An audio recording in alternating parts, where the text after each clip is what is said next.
Episode 4 की शुरुआत में हम रोज को देखते हैं। रोज को ड्रग्स लेने की बहुत बुरी आदत पड़ गई थी, इसलिए रोज एक आदमी के पास आकर ड्रग्स मांगती है। पर रोज के पास उस आदमी को देने के लिए पैसे नहीं थे, इसलिए वो उस आदमी के साथ इंटीमेट होने की कोशिश करती है, जिसके बदले में वो आदमी रोज को ड्रग्स दे देता है। दूसरी तरफ अंसारी और हाथीराम को उन तीनों की लाश मिलती है, तो वो सोच में पड़ जाते हैं कि आखिर किसने इन तीनों को मारा होगा। तभी अंसारी को उन तीनों के हाथों पर 15 दिसंबर 1997 डेट लिखी हुई मिलती है, जो कि काफी अजीब बात थी। वहीं मेघना मीडिया से कहते हैं कि हम लोग जल्दी से खोने का पता लगा लेंगे जिसने उन तीनों को मारा है। इसके बाद अंसारी उन आदमियों के हाथों पर लिखे डेट के बारे में पता लगाने लगता है और हम हाथीराम को देखते हैं, जो मनोज नाम के आदमी के पास जाकर रघु के बारे में पूछता है। इस पे वो बताता है कि कुछ टाइम पहले रघु मेरे पास आया था। असल में रघु को 2 लोगों को बॉर्डर पार कराने के लिए एजेंट की जरूरत थी और रघु हमेशा रूली नाम के होटल में रुकता था। ये सुनकर हाथीराम वहाँ से चला जाता है। जिसके बाद अंसारी एक चर्च के फादर के पास आता है और वो अंसारी को बताते हैं कि 1997 में एक रेबल नाम का बहुत फेमस नागालैंड ग्रुप था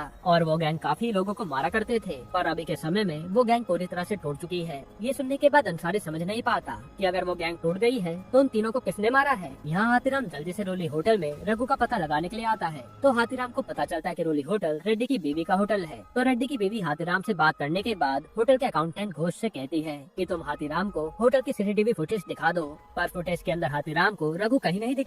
फिर हाथीराम काफी टेंशन में होटल के बाहर खड़ा होता है। उसी समय उसकी बीवी का कॉल आता है। वो हाथीराम से कहते हैं कि कल हमारे बेटे का बर्थडे है, इसलिए हमें उससे मिलने के लिए हॉस्टल जाना होगा। लेकिन हाथीराम के पास इतनी जल्दी दिल्ली आने के लिए फ्लाइट के पैसे नहीं थे, इसी वजह से वो कहता है कि मुझे यहाँ पर काफी काम है, मैं दिल्ली नहीं आ पाऊंगा। हालांकि हाथीराम भी अपने बेटे के बर्थडे पर उससे मिलना चाहता था। फिर हाथीराम उस होटल के अकाउंटेंट के पास आकर रघु के बारे में पूछता है। साथ ही उससे कहता है कि अगर तुमने मुझे रघु के बारे में नहीं बताया तो मैं तुम्हें किसी बहाने से जेल में डाल दूंगा। तब घोष हाथीराम की धमकी से काफी डर जाता है और उसे बताता है कि रघु हमेशा हमारे होटल में रुकने आता था और एडी सर रघु को 1 लाख रुपए दिया करते थे। ये सुनकर हाथीराम चौंक जाता है कि ये सब हो क्या रहा है। जिसके बाद रात के समय हाथीराम और अंसारी एक बार में आते हैं और उन्हें बार के अंदर रोज की डॉक्टर भी दिखती है। वो लोग डॉक्टर को अपने साथ ज्वाइन करने के लिए कहते हैं, पर वो डॉक्टर कहती है कि अगर मैं जल्दी ड्रिंक पी लेती हूँ तो मुझे चलने में प्रॉब्लम होने लगती है। इतना कहने के बाद वो डॉक्टर वहाँ से चली जाती है। फिर बार में वो दोनों इस केस की बातें कर रहे थे, तभी बीच में अंसारी उठकर वॉशरूम जाता है।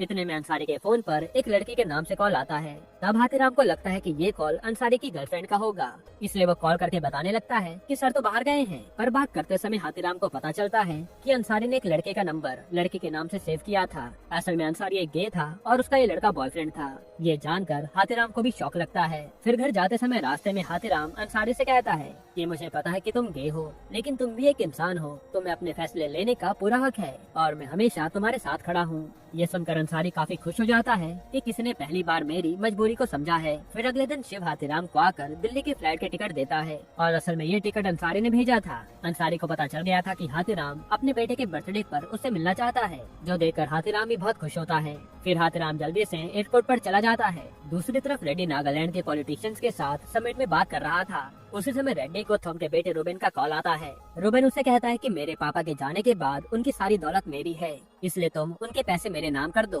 क्योंकि थॉम के सारे पैसे के बारे में सिर्फ रेड्डी को पता था, लेकिन रेड्डी उसे पैसे देना नहीं चाहता था। इसी वजह से वो रूबेन से कहता है कि मुझे कुछ दिनों का टाइम दो, उसके बाद मैं वो सब पैसे तुम्हारे नाम कर दूंगा। हालांकि रूबेन को रेड्डी के ऊपर जरा भी भरोसा नहीं था। फिर हम कुछ गुंडों को देखते हैं। वो गुंडे बजरिया नाम के एक आदमी को बहुत मार रहे थे, क्योंकि बजरिया रेड्डी के होटल को खरीदने वाला था। इसी कारण रूबेन अपने गुंडों से बजरिया को पिटवा रहा था। फिर हम हाथीराम को देखते हैं, जो फ्लाइट से दिल्ली आ गया था और घर पर हाथीराम देखता है कि उसकी बीवी गीता के बच्चे का बहुत अच्छे से ध्यान रख रही थी। ये देखकर हाथीराम बहुत खुश होता है। फिर हाथीराम अपने परिवार के साथ जल्दी से अपने बेटे के हॉस्टल बर्थडे सेलिब्रेट करने आता है और हॉस्टल में हाथीराम देखता है कि उसके बेटे के साथ एक दूसरी लड़की भी कमरे में है। हालांकि ये लोग उससे कुछ कहते नहीं और बर्थडे सेलिब्रेट करने लगते हैं। दूसरी तरफ जब अंसारी अपने रूम में बैठा होता है, तभी अंसारी को एक कॉल आता है। कॉल पर एक आदमी अंसारी को रोज का लोकेशन बता देता है। जिसके बाद अंसारी हाथीराम को ये बात बताने के लिए कॉल करता है, मगर उस समय वो अपने बेटे के बर्थडे में बिजी था, इसलिए वो उसका कॉल नहीं उठाता। साथ ही अंसारी मेघना को भी कॉल करता है, लेकिन मेघना भी उसका कॉल नहीं उठाती।